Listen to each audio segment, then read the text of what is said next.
Aleluya, aquí estamos de nuevo. Hemos cortado un directo y hemos hecho este desde el móvil de mi hijo. A ver si es que así va mejor. Vale.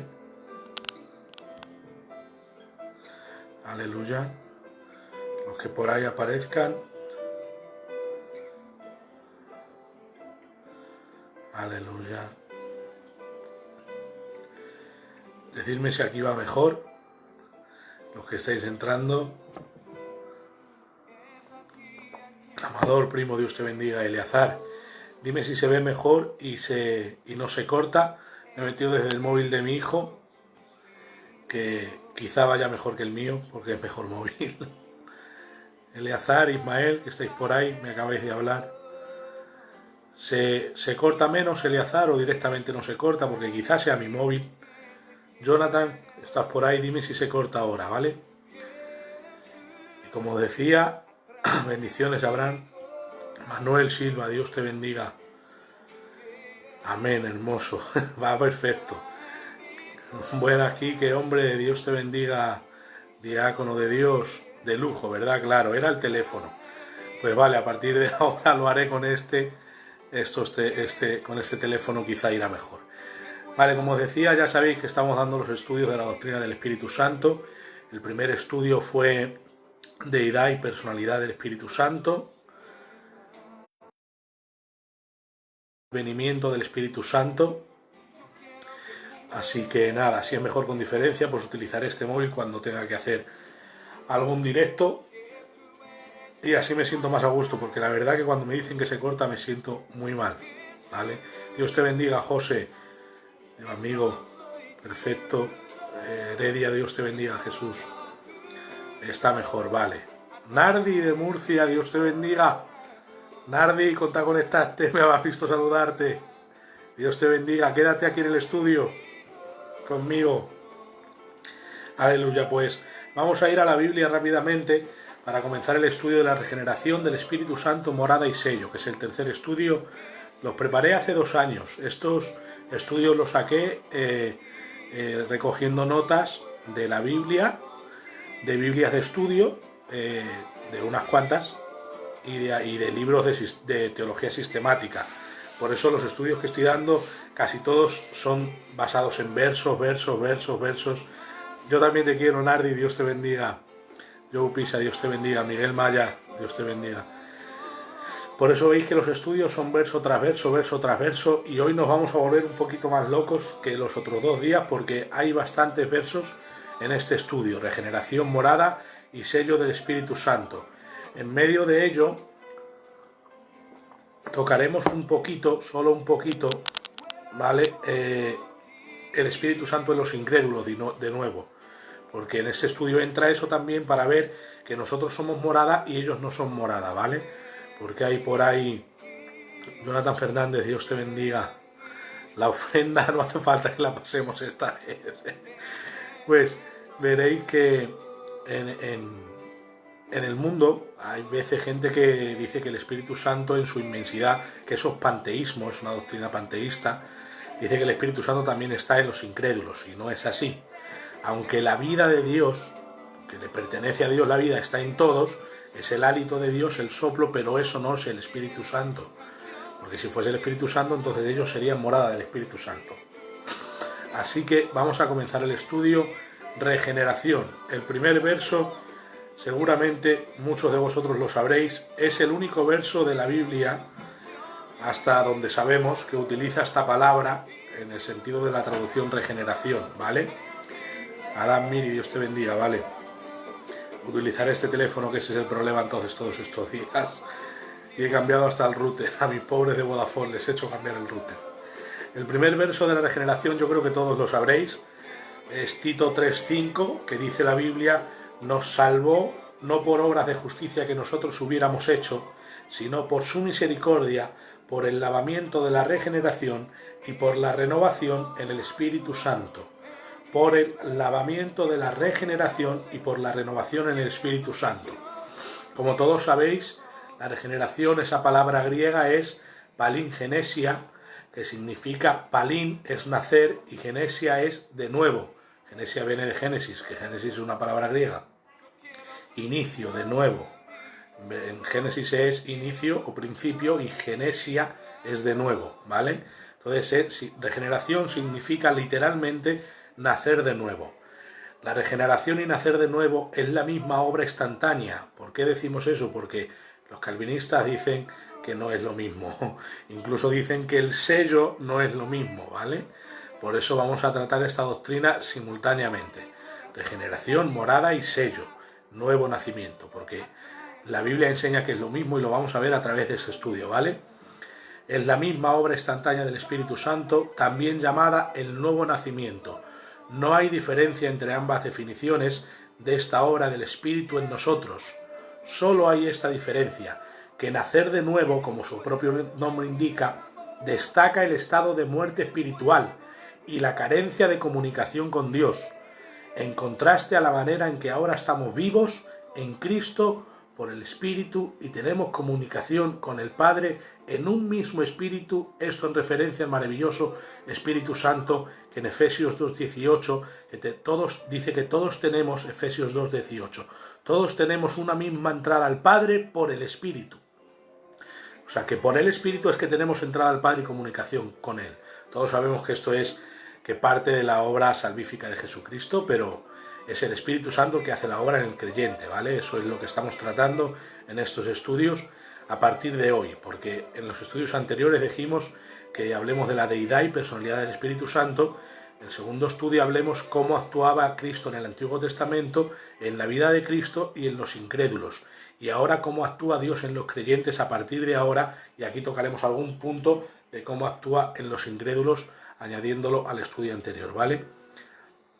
Mientras que la regeneración, el contraste entre regeneración y nuevo nacimiento, es que el nuevo nacimiento habla de la vida espiritual y la regeneración destaca el nuevo estado, en contraste con el viejo estado. Antes estábamos en tinieblas, ahora estamos en luz. Antes éramos hijos de desobediencia, ahora por nuestro espíritu regenerado tenemos posibilidad y poder de ser hijos obedientes a Dios. Primera de Pedro 1:14 al 16 dice que no andemos en la ignorancia que antes teníamos, sino que como hijos obedientes seamos santos en toda nuestra manera de vivir, como Él es santo, nosotros seamos santos. Amén. Antes estábamos bajo la potestad de las tinieblas, como os he dicho, ahora en el reino de su amado Hijo, Colosenses 1:13. A Pablo dice la Biblia que se le escogió para que abriese los ojos y diese luz y entendimiento en los corazones de los incrédulos, y dice la Biblia, para trasladarles de la potestad de Satanás a la potestad de Dios. O sea, el mundo está bajo la potestad de Satanás, y nosotros, creyentes, por el Espíritu Santo hemos sido trasladados a la potestad de Dios. Estamos bajo su poder en el reino de su amado Hijo, Colosenses 1:13. Este nuevo nacimiento es un nacimiento de arriba. Primera de Pedro, no quiero decir los versos de memoria porque no me gusta. Quiero leerlos para decirlos perfecto. Primera de Pedro 1:3. Es que si los digo de memoria, el estudio es fluido y muy rápido y no paro. Y si los busco es un poco para el estudio, pero es la manera de que se nos quede mejor en la cabeza. Bendito el Dios y Padre de nuestro Señor Jesucristo, que según su grande misericordia nos hizo renacer para una esperanza viva por la resurrección de Jesucristo de los muertos. Nuestra resurrección de la vida espiritual es comparada con la resurrección, porque aquel que levantó a Cristo de los muertos vivifica también nuestros corazones en Cristo Jesús. Es el mismo que actúa en Cristo para la resurrección, actúa en nosotros para la resurrección del nuevo nacimiento. Y el verso 23 dice, el 23, siendo renacidos, no de simiente corruptible, sino de incorruptible, por la palabra de Dios que vive y permanece para siempre. Es a través de la palabra de Dios que el Espíritu Santo nos convence de pecado, eso es evidente, es uno de los utensilios principales. Claro que hay otros. En Pablo no hubo palabra de Dios, lo tiró contra el suelo y le habló Cristo cara a cara. Son cosas específicas. Pero en Lidia abrió Dios su corazón por el Espíritu Santo y la palabra que recibió Lidia era la palabra del Evangelio por medio de nuestro hermano Pablo. Amén. Así que es por la palabra que somos renacidos. Y renacer ahí en griego es anagenao. Ana es de arriba y genao es nacer. Esta idea de nacer de arriba es vista en el libro de Juan capítulo 3. De cierto te digo que el que no naciere de nuevo no puede ver el reino de Dios. Ahí nacer de nuevo, la palabra en griego es genao anoxen. Esta frase es nacer de arriba en la teología general. Genao es nacer, como anagenao, nacer, y anoxen es otra vez, de nuevo o de arriba. Eso es lo que significa ideológicamente esa palabra. Pero por lo que entendió Nicodemo, que era imposible meterse en el vientre de nuevo, equivocadamente en su pensamiento, el texto nos hace ver que la idea que Jesús compartió era nacer de arriba en contraste con un nacimiento natural. Amén. Así que no se nace de esta tierra, no somos terrenales, somos celestiales porque somos del que es celestial, que es Jesús, que es de arriba. Amén. La regeneración es una obra de Dios, pero del Dios Trino, como vamos a ver en este estudio. El nuevo nacimiento es por voluntad del Padre. Él nos hizo nacer, dice la Biblia en Santiago 1, 17 y 18. Toda buena dádiva y todo don perfecto desciende de lo alto del Padre de las luces, en el cual no hay mudanza ni sombra de variación. Él de su voluntad nos hizo nacer, mira de nuevo, por la palabra de verdad para que seamos primicias de sus criaturas. Nos hizo nacer por la palabra. Primera de Pedro dice que hemos sido renacidos por la palabra. O sea que es la palabra la que nos hace nacer de nuevo. Es el utensilio que el Espíritu Santo tiene para convencernos y nacer de nuevo. Amén. No solo el Padre, sino por la voluntad del Hijo. Juan 5:21 dice, el Padre, como tiene vida en sí mismo al que quiere dar vida, así también el Hijo, como tiene vida en sí mismo al que quiere dar vida. Porque el Hijo también tiene poder para dar vida, igual que el Padre.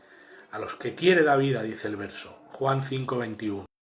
Aunque las tres personas de la única deidad participan del nuevo nacimiento, la regeneración es una obra específica del Espíritu Santo. Esto lo vemos en Juan 3, 3 al 7. Vamos a leer los versos. De cierto te digo que el que no naciere de nuevo no puede ver el reino de Dios. Nicodemo le dijo, ¿cómo puede un hombre nacer siendo viejo? ¿Puede acaso entrar por segunda vez en el vientre de su madre y nacer? Nicodemo sabía de sobra la expresión de nacer de nuevo porque era maestro. Pero bueno, respondió Jesús, de cierto te digo, que el que no naciere de agua y del Espíritu no puede entrar en el reino de Dios. Lo que es nacido de la carne, carne es, y lo que es nacido del Espíritu, Espíritu es. No te maravilles de que te dije, os es necesario nacer de nuevo, nacer de arriba, y es nacido del Espíritu. Es el Espíritu Santo el que nos hace nacer de nuevo, y la regeneración es atribuida a Él, como hemos dicho en Tito 3:5, lo volvemos a leer. Nos salvó no por obras de justicia que nosotros hubiéramos hecho, sino por su misericordia, por el lavamiento de la regeneración y por la renovación en el Espíritu Santo. Amén. O sea que el Espíritu Santo es el agente divino que trabaja en nosotros para regenerar nuestro espíritu y volvernos a resucitar juntamente con Cristo de nuestros delitos y pecados, y estamos en Cristo vivos, renacidos, con una esperanza viva. Si Él vive, nosotros viviremos con Él. Amén. Los teólogos le describen en tres figuras o ideas esto de la regeneración y el nuevo nacimiento, ¿vale? La primera es la más popular, que es nacer de nuevo. Esa la hemos escuchado yo creo que desde pequeños, que esa es la de Juan 3:7. No os maravilléis si os dije que os es necesario nacer de nuevo. Esa no hace falta hacer más hincapié porque es la que venimos hablando de hecho. La segunda es resurrección espiritual. Romanos 6:13 dice la Biblia, ni tampoco presentéis vuestros miembros al pecado como instrumento de iniquidad, sino presentaos vosotros mismos a Dios como vivos de entre los muertos, y vuestros miembros a Dios como instrumento de justicia. Nosotros hemos sido vivos de entre los muertos, hemos resucitado espiritualmente. Efesios 2, 5 y 6. Aun estando nosotros muertos en pecados, nos dio vida juntamente con Cristo. Por gracia sois salvos. Y juntamente con Él nos resucitó, y asimismo nos hizo sentar en los lugares celestiales con Cristo Jesús. De manera que el nuevo nacimiento es una resurrección espiritual. Por haber creído en Cristo, uno nace, es regenerado, es resucitado espiritualmente, sentado en los lugares celestiales, por haber oído la palabra de Dios, ser regenerado por el Espíritu y sellado en ese instante, como dice Efesios 1:11. Él nos hizo vivos junto con Cristo, es la frase en sentido literal. Y la tercera figura es nueva creación, Efesios 4:24. Dice la Biblia: y vestíos del nuevo hombre creado según Dios en la justicia y santidad de la verdad. Creado según Dios en la justicia y santidad de la verdad.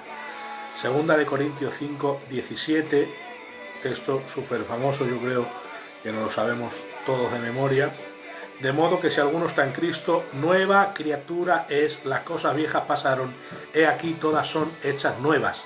Esa es la regeneración. Cuando tú quieres vivir de la misma manera que vivías, quizás sea que en ti las cosas no han sido hechas nuevas, porque si son hechas nuevas no vas a vivir como anteriormente vivías.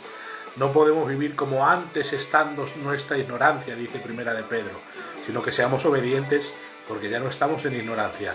Tenemos al Espíritu Santo de Dios que nos hace conocer todas las cosas. Las tres figuras o ideas del nuevo nacimiento indican nueva vida por la fe en Cristo Jesús. Amén. Hasta aquí la regeneración, para no alargarnos en esto. Nuevo nacimiento, nacer de arriba, resurrección espiritual, nueva creación. Eso es nacer de nuevo. Es volver a tener comunicación y estar en un estado espiritual elevado en el espíritu, en los lugares celestiales. Estado y vida. Eso es la regeneración. Esa es la obra del Espíritu Santo en el creyente. Ahora vamos al estudio que es seguido, y esto es unido, claro. Morada y sello. No sé cuánto tiempo llevamos, 17 minutos y ya hemos dado un nuevo nacimiento. Vamos bien. Aleluya. Juan 14:17 dice algo curioso. Dice que el Espíritu Santo está con vosotros, o mora con vosotros, mejor dicho, estará en vosotros. Amén. Ese texto dice que el mundo no puede recibirle porque no le ve ni lo conoce, pero vosotros sí le conocéis porque mora con vosotros y estará en vosotros. El Espíritu Santo estaba ahí ya, aunque hay versos que luego veremos que dice que el Espíritu Santo aún no había venido. O sea que por eso se habla del advenimiento. Esto se añade al estudio pasado, que el Espíritu no había venido, en sentido de que no había sido manifestado en su plenitud. La música la tengo muy alta, pues se baja en un instante. Aleluya. Esto dicho en un sentido plural, no en sentido único. Es importante eso. Prácticamente particularista y soberano, como en el Antiguo Testamento, que os hablé que la obra del Espíritu Santo en el Antiguo Testamento era soberana y particular. Dios escogía a quien quería, moraba dentro de él, ya os lo dije, ya sabéis, Dios te bendiga, cuñado Pepe, que está ahí mi cuñado, que le he hecho un Facebook para estos días de la cuarentena. Sabéis que dije que en el Espíritu Santo en el Antiguo Testamento es verdad que era intermitente, como enseña la teología general, pero ayer añadí un punto que yo he visto en la Biblia, y es que había gente que era morada del Espíritu Santo, como Daniel, José, Moisés, ¿vale? Son ejemplos, y que los profetas hablaban porque moraba el Espíritu Santo en ellos. Lo dice la Biblia en Primera de Pedro, capítulo 1, verso 10 y 11. Ayer lo expliqué en el otro estudio, así que es interesante que diga que ahora va a estar en vosotros, en plural, porque vamos a ser todos morada del Espíritu Santo, y ahora estamos siendo morada del Espíritu Santo. Dios te bendiga, Johnny. En el estudio anterior ya hablemos de mi opinión acerca del tiempo de la morada del Espíritu en nosotros, pero en la teología general, esto, como ya hemos estado hablando, se manifestó cumpliendo Joel 2:28 en Hechos, capítulo 2, el día de Pentecostés. Eso lo sabemos todos.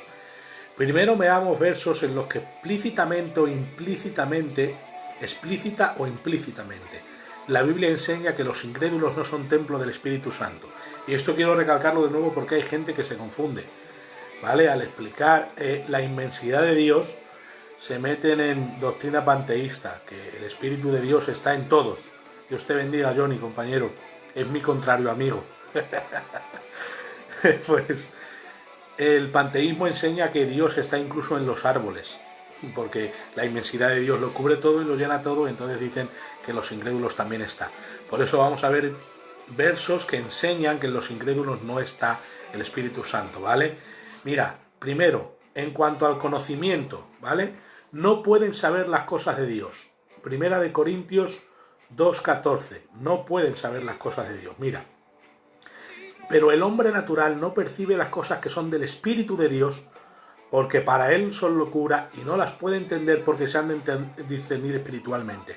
El Espíritu de Dios, como no está en ellos, no les puede revelar las cosas. Lo único que puede hacerlos es convencerlos de pecado, que ya os dije que es una obra externa que trabaja en el interior pero es externa. Es una convicción invisible. Y si ellos aceptan, mora el Espíritu Santo dentro de ellos para hacerle entender las cosas espirituales. Si no, no pueden, ¿vale? Segunda cosa que tenemos que ver es que en cuanto a la voluntad no se pueden sujetar a la ley de Dios. Romanos 8:7. Por cuanto los designios de la carne son enemistad contra Dios, porque no se sujetan a la ley de Dios, ni tampoco pueden. Hay gente que quiere cumplir la ley de Dios sin el Espíritu Santo. No sé cómo pueden hacer los judaizantes desde aquí. Si alguno ha conseguido de vosotros cumplir la ley, decidnos el secreto, porque la Biblia nos dice que no se puede sin el Espíritu Santo. O sea que no creen en la Trinidad, pero a la vez creen que pueden andar en la ley de Dios. Pablo no piensa como vosotros y nosotros creemos que eso es inspirado por el Espíritu Santo, la palabra de Dios. Y en el verso 8 podemos ver el segundo punto, el tercero, que es que no pueden agradar a Dios. Y los que viven según la carne no pueden agradar a Dios. ¿Qué quiere decir esto? Eso es una locura, lo que voy a decir ahora, pero es verdad. La solidaridad de la carne no agrada a Dios, porque no cumple con su ley. Esa enemistad va a andar contrario a Dios. Aunque algunas veces haga cosas buenas, eso no podemos decir que agrada el Espíritu Santo de Dios, porque no lo hacen para Dios, lo hacen para sí mismo. Por eso no agradan a Dios. Es solidaridad humanista, no solidaridad espiritual. Turrozo, creo que eres mi vecino, Dios te bendiga. Turrozo Moreno. Aleluya. Punto número 4. En cuanto al carácter, no pueden llevar frutos espirituales. Juan 15:4 dice que fuera de mí nada podéis hacer, no podéis dar frutos. Si la vid está en los pámpanos, bien. Si los pámpanos los quitas de la vid, no hay frutos que valga. Y los incrédulos no están en la vid. Nosotros estamos en Cristo, ellos no. Punto número 5. En cuanto a la adoración, no pueden llamar a Jesús Señor. Primera de Corintios 12:3 dice que nadie por el Espíritu Santo llama anatema a Cristo. Esto lo hacen solo los inconversos. Pero el que llama Señor a Jesús lo hace por el Espíritu Santo. De manera que no pueden adorar al Señor, no le pueden proclamar Señor, porque no tienen al Espíritu. Eso es muy claro. Punto número 6. En cuanto a la fe, no pueden recibir el Espíritu de verdad. Juan 14:17, que os lo he dicho antes. El mundo no puede recibir al Espíritu porque no le ve ni le conoce. Vosotros sí, porque le veis y le conocéis, porque está con vosotros y estará en vosotros. Es el primer verso con el que hemos empezado a hablar quizá de esto. Él mora con nosotros, pero con ellos no. Está en nosotros, pero en ellos no. Por eso no le pueden recibir. Eso es muy clarito. Entonces, en cuanto a la fe, no pueden recibirle. Tiene que ser por iluminación del Espíritu Santo, lo que en arminianismo clásico, que es lo que soy yo, llamamos gracia preveniente. Los calvinistas le llaman regeneración previa. Creo que no se puede ser regenerado sin creer, ¿vale? Eso no voy a discutirlo aquí, no estamos en soteriología. Y punto número 7, por último no tienen al Espíritu. Judas 1:19, que ayer, Jonathan, para luego te reviento con las preguntas. Para luego, apúntatelas, compañero, apúntatelas y luego preguntas, ¿vale? Seguramente sé por dónde vaya la pregunta, porque sí, pero luego me la dices.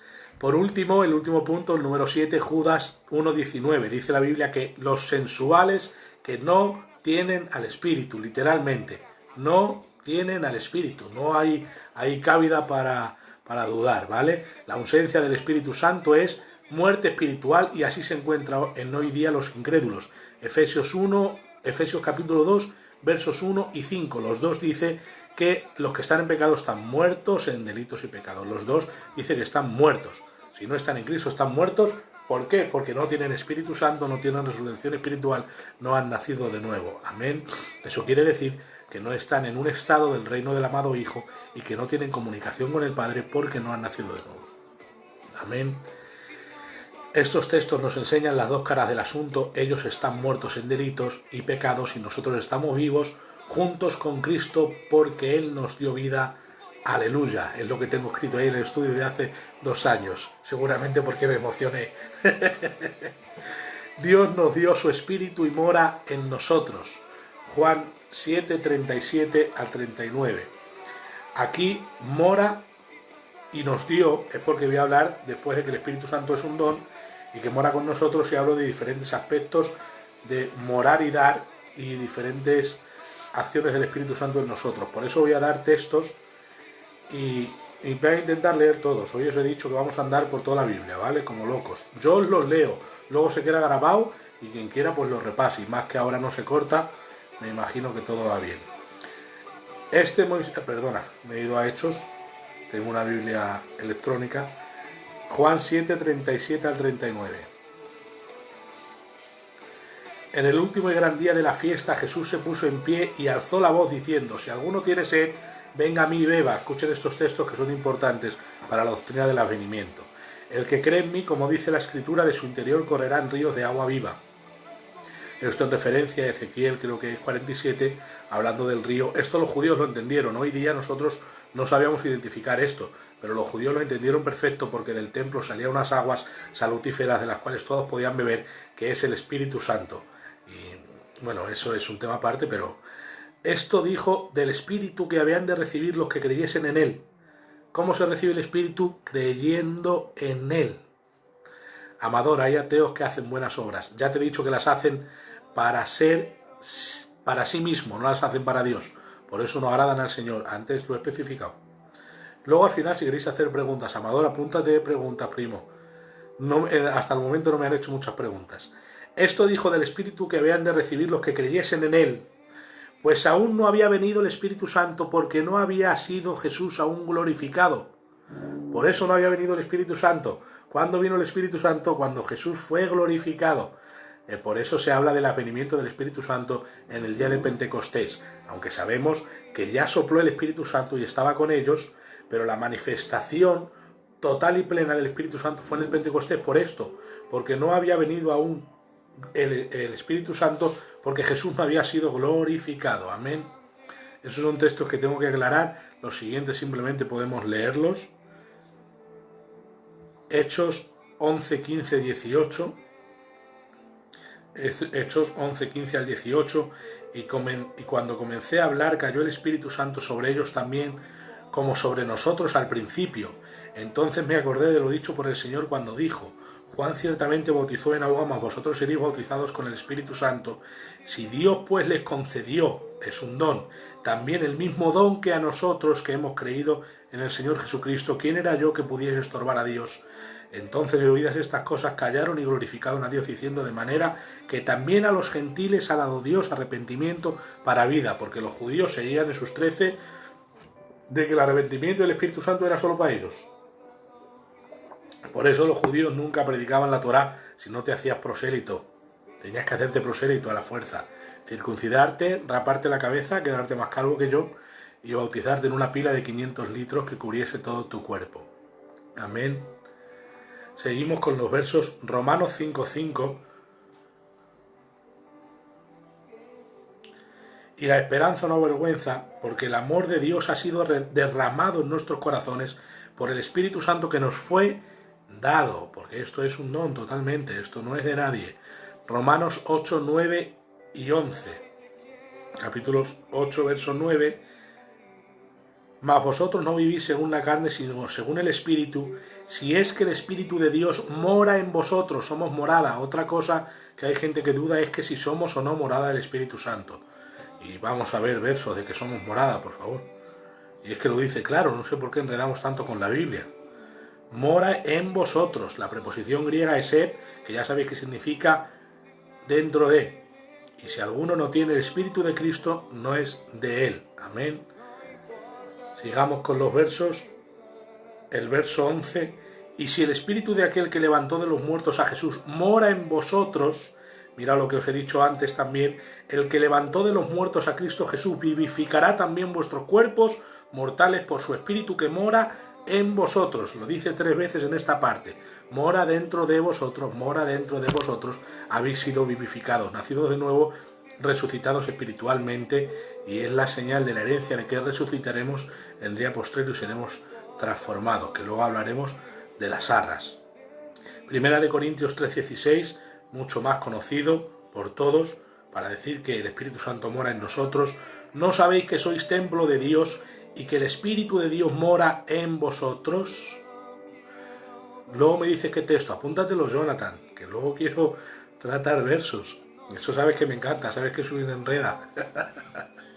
Y el capítulo 6 y verso 9 de Primera de Corintios, verso 19, perdón. ¿O ignoráis que vuestro cuerpo es el templo del Espíritu Santo, el cual está en vosotros, el cual tenéis de Dios y que no sois vuestros? Yo creo que es demasiado claro, pero bueno, si la gente quiere enredar con esto y seguir diciendo no somos templo, porque te ponen excusas varias, si la Biblia dice que mora en nosotros, en preposición griega dentro de. Pero bueno, el 12:13 de Primera de Corintios cree que es que habla del bautismo. Hemos sido bautizados en un mismo cuerpo, porque así como el cuerpo es uno y tiene muchos miembros, pero todos los miembros del cuerpo, siendo muchos, son un solo cuerpo, así también Cristo, porque por un solo espíritu fuimos todos bautizados en un cuerpo, sean judíos o griegos, sean esclavos o libres, y a todos se nos dio de beber de un mismo espíritu. Solo hay un Espíritu Santo que nos ha introducido en el cuerpo de Cristo. Segunda de Corintios 5:5.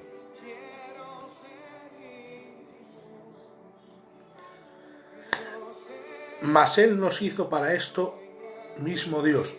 Mas el que nos hizo para esto mismo es Dios, quien nos ha dado las arras del Espíritu.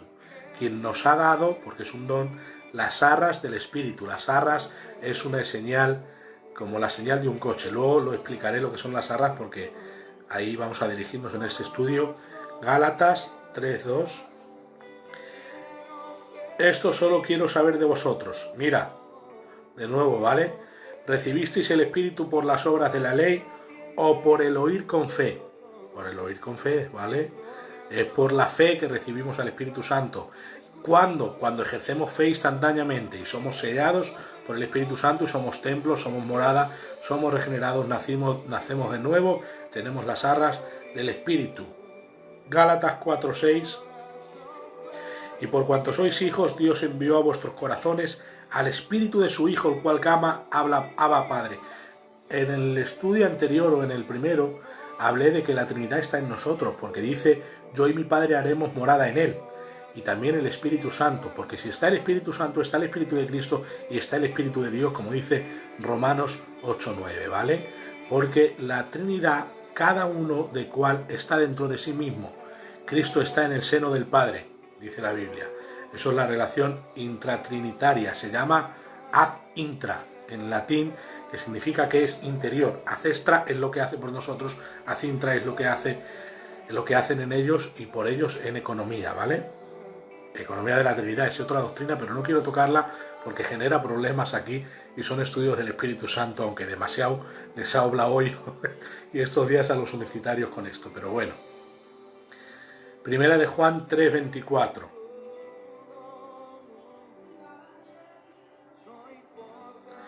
El que guarda sus mandamientos permanece en Dios y Dios en él. En esto sabemos que Él permanece en nosotros por el Espíritu que nos ha dado. Él permanece en nosotros. ¿Quién? Dios el Padre, por el Espíritu que nos ha dado. O sea, que tenemos al Padre y al Hijo por el Espíritu que nos ha dado. Eso es un asunto muy poderoso. En este verso una verdad muy clara. Y el mismo libro 4:13 de Primera de Juan. En esto conocemos que permanecemos en Él y Él en nosotros, en que nos ha dado de su Espíritu. Es por esto que permanecemos en Él y Él en nosotros. ¿Esto a quién? Al Dios Padre, al Dios Hijo y por el Dios Espíritu Santo que está en nosotros, sabemos que estamos en Él. Somos suyos por su Espíritu que mora en nosotros. Primera de Corintios 6:19-20, que ya le hemos dicho antes, que no somos nuestros, termina diciendo ese verso, somos de Él por el Espíritu Santo porque somos su templo. Romanos 8:9 termina diciendo que el que no tiene el Espíritu de Dios, el Espíritu de Cristo, si no lo tienes, no eres de Él. O sea que eres de Él si le tienes. Amén. Los incrédulos no son de Él porque no tienen el Espíritu. Judas 1:19 que le hemos dicho antes. Es un don, es una dádiva, un regalo, un presente. Eso es un don, una dádiva, un regalo, un presente. El Espíritu Santo es un don para nosotros, es el regalo de Dios a los creyentes, como os he dicho antes en Juan 37-39, que Él nos ha dado el Espíritu Santo en Hechos 11:17, en Romanos 5:5, en 1 Corintios 2:12 y en 2 Corintios 5:5. Ya os he dicho que todos esos versos son especiales. Ese es el verso, el de Juan 37-39. Luego me lo dices bien, Jonah. En todos esos versos que os he dicho, Juan 7:37-39, Hechos 11:17, Romanos 5:5, 1 Corintios 2:12, 2 Corintios 5:5, vemos que el Espíritu Santo nos ha sido dado, nos ha sido entregado, nos lo ha regalado, es un don de Dios, es el don de Dios que también recibieron los gentiles, que eso es el que seguramente vaya con Hechos, si no recuerdo mal. Así que Él es un don, ¿vale? Eso no... Es que hay gente que dice el Espíritu Santo es un don. No, no es un don, y se vuelven locos, ¿vale? Pero la Biblia dice que es un don, literalmente. Leeslo en esos versos. Como que algunos no somos moradas. Si la Biblia dice que somos moradas dentro de... No nos liemos, por favor.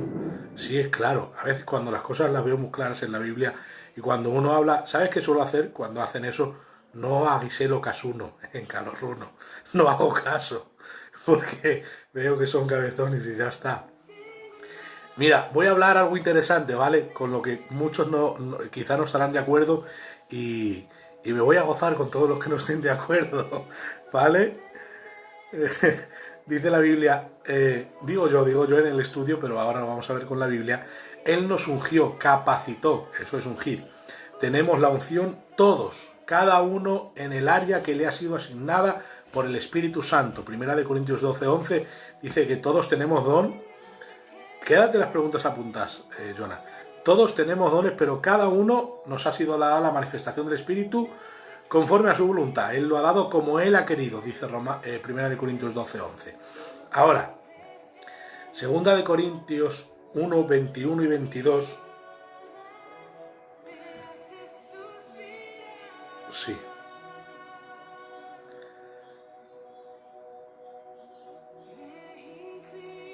Y el que nos confirma con vosotros es Cristo, y el que nos ungió es Dios, el cual también nos ha sellado y nos ha dado las arras del Espíritu en nuestros corazones. Dios nos ha ungido, a todos, no a algunos, a todos, todos somos ungidos, consagrados para Dios, apartados, dedicados a, y nos ha capacitado a través de ello. Por esto lo vemos en 1 de Juan, capítulo 2, versos 20 y 27. No del 20 a 27, sino el verso 20. Pero vosotros tenéis la unción del Santo y conocéis todas las cosas. ¿Por qué conocemos las cosas? Por el Espíritu Santo, que es la unción capacitadora. El verso 27, pero la unción que vosotros recibisteis de Él permanece en vosotros y no tenéis necesidad de que nadie os enseñe. Así como la unción misma os enseña todas las cosas y es verdadera y no es mentira, según ella os ha enseñado, permaneced en Él. O sea que la unción nos enseña, nos capacita, ¿vale?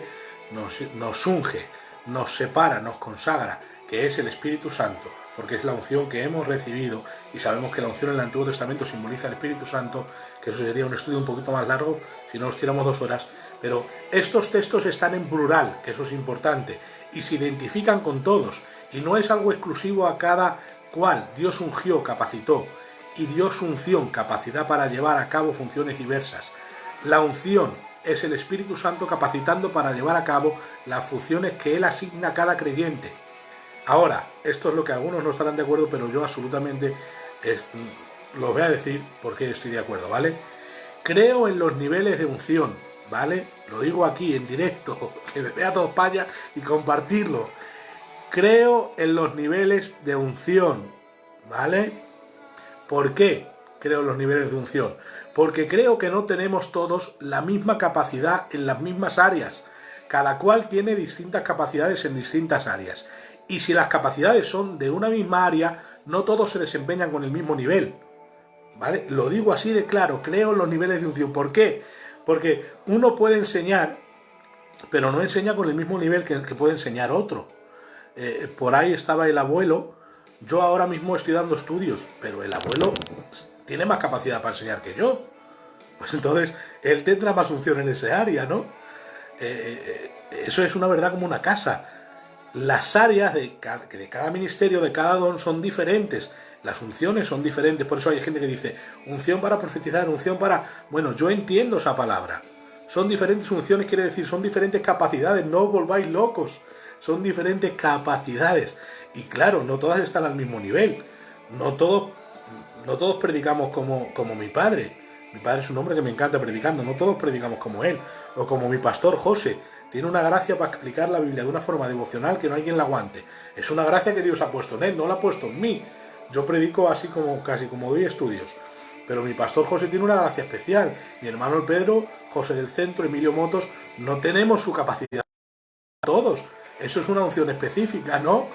Es un nivel de ese don que Dios les ha dado a ellos. En ese sentido, existen los niveles de unción, ¿vale? Evidentemente, unos Dios les da más capacidad que a otros. Hebreos 1:9 dice acerca de Jesús que Dios lo ungió con óleo de alegría más que a sus compañeros. Si dice más, es porque sus compañeros estaban ungidos, pero Jesús estaba más ungido, ¿vale?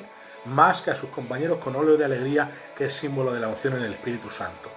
Es evidente que Jesús tenía más que sus compañeros, vamos, pero en la Biblia ya no lo declara. Así que, dejado eso ahí, creo en los niveles de unción, lo repito, que vean este vídeo, que lo compartan por todos los lados, que me llamen neopentecostal si quieren, pero eso no es neopentecostalismo, es Biblia puramente, capaz y dones del Espíritu y los niveles de esas capacidades. Eso es la unción, capacitándonos para obrar en lo que Él designa como Él quiere. Por último vamos al sello y a las arras, ¿vale? Cuando llevamos ya 40 minutos, no hemos tardado nada porque es un estudio largo, ¿eh? Nos selló con su espíritu. Este verso lo hemos repetido muchas veces porque tiene muchas enseñanzas. Segunda de Corintios 1:22. El cual también nos ha sellado. Leo la primera frase para después leer la segunda. El cual también nos ha sellado. Efesios 1:13 dice que habiendo oído el evangelio de nuestra salvación y habiendo creído fuimos sellados, ¿vale? Efesios 4:30 dice que hemos sido sellados con el Espíritu, que son las arras hasta la redención, y nos ha dado las arras del Espíritu, es lo que vuelvo a decir en el verso 22, que termina así la frase, y nos ha dado las arras del Espíritu en nuestros corazones, y el verso 14 de Efesios 1:14, también después de decir que nos ha sellado, dice que nos ha dado las arras del Espíritu, que quiero leer ese verso por un asunto que ahora voy a explicar, ¿vale? Dice que es las arras, el Espíritu Santo, el sello, es las arras de nuestra herencia hasta la redención de la posesión adquirida para la alabanza de su gloria. Esto es bonito, que ahora ya voy a explicar. El contexto histórico de la palabra sello aquí es este. Cuando un sirviente era enviado a comprar madera, la madera que compraba iba y no se la llevaba para casa, la pagaba, pero no se la llevaba, ¿vale? Y claro, para reconocer esa madera, ¿qué hacía? Sellaba la madera. Ese ruido es muy gracioso. Sellaba la madera y ese sello hacía que luego, cuando el dueño quisiera venir a recoger la madera con todos los carros para llevarse la madera, supiese cuál es la madera que su siervo compró, ¿vale? Entonces el Espíritu Santo es ese sello en nosotros. Hemos sido comprados por Cristo. El siervo es Cristo. El Espíritu Santo es el sello del Espíritu. El sello del Espíritu Santo es que Cristo nos ha comprado y nos ha sellado, pero no nos ha recogido aún. El dueño de nosotros es Dios el Padre, y va a venir a por nosotros en Cristo y con el Espíritu Santo a arrebatarnos. ¿Y por qué nos va a reconocer? Por el Espíritu Santo, que es el sello. Quien no tenga el Espíritu Santo, Dios no va a venir a por él, viene a por los que tienen el Espíritu Santo, que es el sello, ¿vale? Efesios 4:30 dice que hemos sido sellados hasta el día de ¿qué? Efesios 4:30, hemos sido sellados, con el cual fuisteis sellados para el día de la redención. Cuando venga a la redención, que es poseer, es comprar, es lo que ha comprado, quedárselo para él.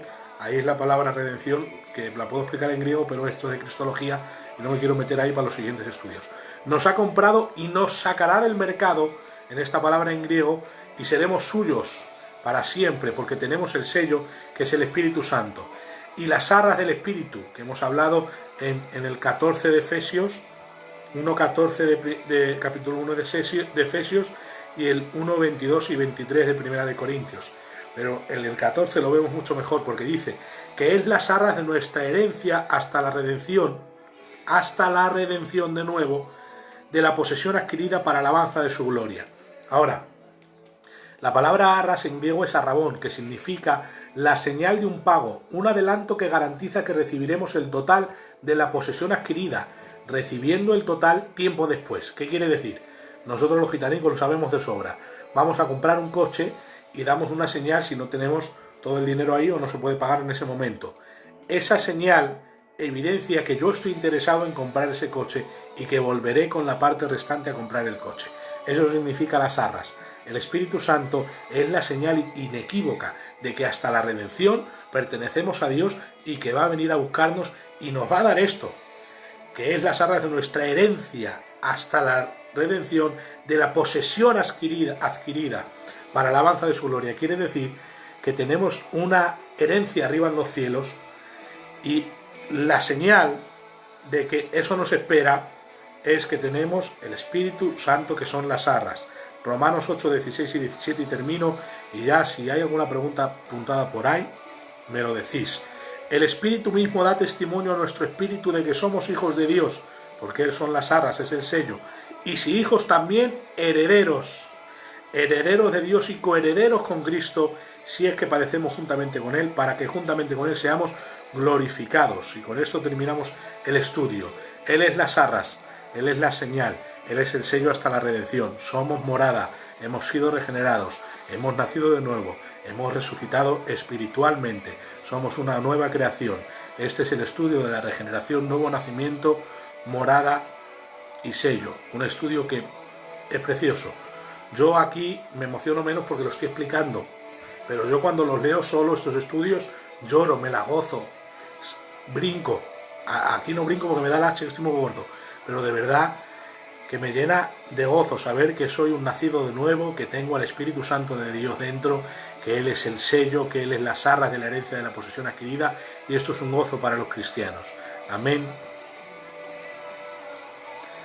Lo de los niveles tengo que aclararlo mejor. Vale, repito, la unción, ¿por qué digo que va por niveles? Aunque el Espíritu Santo no tiene niveles y viene en plenitud a nosotros, dice la Biblia, que Dios no da el Espíritu por medida, ¿vale? Somos plenamente llenos de Dios, lo dice la Biblia eso. No es que tengamos más o menos de Dios, al igual que con la llenura del Espíritu Santo, que al final de estos estudios hablaremos, no es que estemos más llenos o menos llenos del Espíritu Santo, no. Llenura significa control y quiere decir que el Espíritu Santo tenga más control de nosotros. No es que nosotros tengamos más de Él, sino Él más de nosotros. Eso es una frase que veréis en el último estudio de la llenura del Espíritu Santo. Y en cuanto a la unción, lo mismo. No es que tengamos más del Espíritu Santo menos, sino es que tengamos más capacidad dada por Él o menos capacidad dada por Él, y a eso es lo que me refiero con niveles de unción. Yo no tengo la capacidad para predicar que tiene mi hermano el Pedro. Entonces él tiene más unción que yo para predicar. La unción es poder, porque la Biblia lo dice. La llenura de unción, ahora lo digo la diferencia. Jonathan, Dios te bendiga. Mira, nuestro amigo Jonathan tiene un don para hacer de reír a la gente. Yo soy un niño muy metepatas, también muy gamba, y se ríe mucho la gente con cosas que hago. Pero Jonathan Jiménez tiene un don especial para hacernos de reír, la verdad. El otro día decía, estáis esperando que haga una tontería. Pues no quiero. Ay, que Johnny. O sea, a lo que voy. La diferencia entre llenura y unción es que la llenura es que Él te controle y la unción es que Él te capacite. No todos tenemos la misma capacidad, ¿vale? No todos tenemos la misma capacidad. En ese sentido es que unos predican mejor y otros predican menos mejor. Unos enseñan mejor y otros enseñan menos mejor. no digamos peor. Así que en ese sentido creo que hay niveles de unción y hay diferentes unciones. La gente se vuelve loca ya con esto. Ah, de pentecostal, la unción profética. Claro, la unción para profetizar. Es el Espíritu Santo capacitándote para profetizar. ¿O es que todos tenemos el don de profecía? No. La Biblia dice, ¿son todos profetas? Y la respuesta que espera en griego es no. ¿Hablan todos en lenguas? La respuesta que espera en griego es no. Aunque todo Filadelfia hablemos en lenguas. Entonces, no todos somos profetas. Hay unción profética, no pasa nada decir eso. No os volváis locos, estaba deseando decir esto hace años, ¿vale? Lo tengo que decir ahora, ya que estamos hablando de la unción y de la llenura. Existen niveles de unción y existen diferentes unciones. Quiero que compartáis este trozo. Lo voy a cortar y lo voy a enviar en referencia a este estudio para que lo escuchen. Existen diferentes capacidades y diferentes funciones. Y no es neopentecostalismo, es simplemente discernimiento bíblico. Ver que la unción es la capacidad para desempeñar obras que Él designa a cada uno de nosotros. Y en ese sentido tenemos diferentes capacidades y diferentes áreas. A eso llamamos diferentes unciones. Si quieres llamarle diferentes áreas, vale. El área de la profecía, el área de la predicación, el área de la enseñanza. Son diferentes áreas, diferentes unciones. Amén. No sé si le he dejado claro. ¿Qué pasa con una persona que aceptó a Cristo y se ha apartado de sus caminos? Sigue el Espíritu Santo morando en él. Se ha apartado. Sí, antes me ha dicho que si se pierde el sello. A ver, una cosa. Esto no es soteriología, ¿vale? No vamos a hablar si la salvación se pierde o no. Filadelfia enseña que así. Yo soy arminiano clásico, de manera que creo en la apostasía del verdadero creyente. Esto lo digo claramente. Si creyese otra cosa no lo hablaría, porque sabe la gente que me conoce sabe que soy un niño muy cabezón. Y doy la cabeza contra la pared por una idea bíblica. De manera que no fuerzo la Biblia, ¿vale? Yo lo que pone lo pone y lo que no pone no lo pone. La Biblia enseña la apostasía del verdadero creyente, ¿vale? En Hebreos capítulo 10, en Gálatas 4, en 1 Corintios 15, en Gálatas 5, Gálatas 3 enseña que esas cosas, que la salvación se pierde. Si quieres llamarlo así, aunque no me gusta, yo simplemente le digo, como define la Biblia, apostasía de la fe, ya está. Yo lo defino así. ¿Se puede apostatar de la fe? Sí. ¿El verdadero creyente? Sí, lo enseño con la Biblia eso. Ahora, eso de que se quite el sello, que se vaya el Espíritu Santo, son cosas que la Biblia no enseña literalmente, aunque sí enseña algo en 1 de Juan. Dice, el que es homicida no tiene vida eterna permanente en él. Si no tienes vida eterna permanente en ti, ¿qué ha pasado? Que la tenías, pero no ha permanecido. Nadie me puede decir, no la tenías, por eso no permaneció. No, hijo.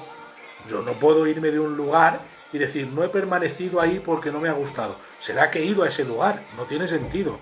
Dios te bendiga, Lele. Entonces, si no tienes vida eterna permanente en él, es porque la tenía vida eterna, pero no ha permanecido en él. Entonces yo creo en la apostasía del creyente, ¿vale? Ese es uno de los ejemplos. Puesto que el sello del Espíritu Santo no puede ser anulado, ya que es precisamente la garantía de uno, puede perder la salvación. Pues se puede perder la salvación por la apostasía de la fe, ya está. Y creo en eso. Ahora, os digo, es súper extra, ultra, mega, archi difícil que un creyente verdadero apostate, que un creyente verdadero se pierda de la fe. Creo en la seguridad de la salvación. Esto lo dije en mis estudios de soteriología y esto no es soteriología, ¿vale? No es soteriología, pero bueno, si queréis, pues lo hablo. Creo en la pérdida de salvación por apostasía de la fe, del verdadero creyente. Creo que puede acontecer. Ya no sé qué más deciros. Súper, extra, mega, archi, ultra difícil que un creyente abandone los caminos del Señor. ¿Una racha pecaminosa y el Espíritu Santo se va? No, en una racha pecaminosa el Espíritu Santo no se va, porque no podemos estar muriendo espiritualmente y naciendo espiritualmente 200 veces. La Biblia dice en Judas, 2 veces muertos y desarraigados. ¿Qué significa 2 veces muertos y desarraigados? Los falsos maestros que nacen de nuevo estaban muertos, nacieron de nuevo y murieron espiritualmente, 2 veces muertos y desarraigados. Eso lo dice cualquiera. Lo que pasa que si me cogieras a Wolper y yo para el Wasser, tendríamos que discutir de la Biblia, nos volveríamos locos. Creo en la apostasía del creyente, 2 veces muertos y desarraigados. Solo os he puesto 2 ejemplos bíblicos y son muy claros. ¿Cómo puede uno morir 2 veces y ser desarraigado 2 veces? Estamos muertos y desarraigados, nacemos de nuevo y morimos y somos desarraigados de nuevo 2 veces. Y 1 de Juan 3 ya os he dicho El que no ama a su hermano es homicida, y el homicida no tiene vida eterna permanente en él. Como no destrocen el griego y la gramática ahí, están hundidos. Creo en la perseverancia de los santos, lo creo, a ciencia fija, pero creo en la apostasía del creyente, hermanos. Eso es claro en la Biblia. La Biblia dice: ¿cuánto mayor castigo creéis que recibirá aquel el que pisoteare la sangre de Cristo y tuviere por inmunda la sangre del pacto, y en la cual fue santificado haciendo afrenta al Espíritu de gracia? O sea, el mayor castigo es mayor que la muerte de Moisés, que es el contexto. ¿Cuál mayor que la muerte de Moisés?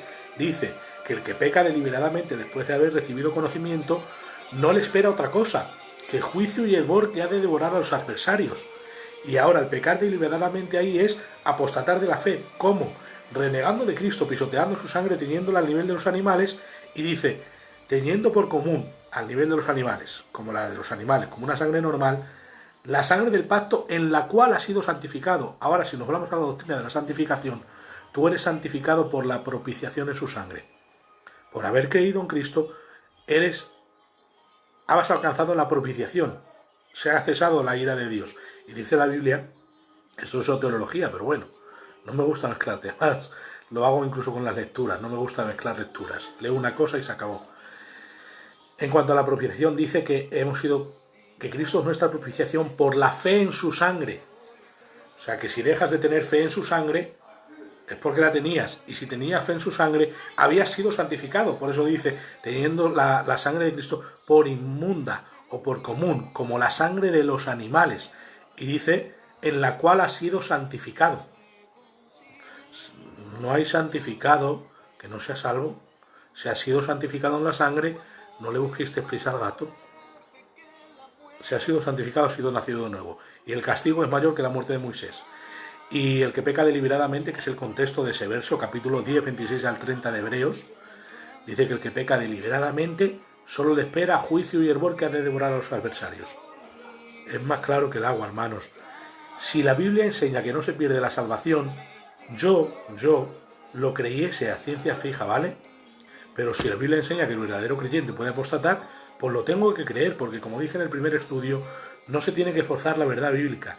Leerla y que Dios, con su luz, nos alumbre los ojos del entendimiento y la comprendamos. El creyente se puede perder, claro, si lo enseña la Biblia. Si no creísteis en vano, lo dice la Biblia, si no permanecéis. Por eso creo en la perseverancia de los santos, en permanecer por el Espíritu Santo, que es Él el que nos guarda de caída, lo dice Judas, y sin mancha hasta presentarnos, ¿vale? Pero que Él nos guarde no quiere decir que nosotros no nos podamos salir de su protección. Eso puede pasar. Eso puede pasar, y de hecho pasa, ¿vale? Así que nada, ya no os canso más, que por esta pregunta ya casi una hora. Ya hablamos mañana a las 5, ¿vale? El siguiente estudio. Que mira, espera que os digo el siguiente estudio para saber cuál es, para conocerlo, que es el bautismo del Espíritu Santo, ¿vale? Mañana a las 5 aquí os espero. Que Dios os bendiga a todos, un abrazo. Y muchas gracias por estar ahí, hombre. Soy de bendición, me hacéis bien que estéis ahí. Jonathan, Dios te bendiga. Felicitaciones a todos por haberme escuchado y aguantado, ¿eh? Sé que soy pesado. Lolo, Jonathan, estáis por ahí. Dios os bendiga, David, Borja. Dios os bendiga a todos. Un abrazo.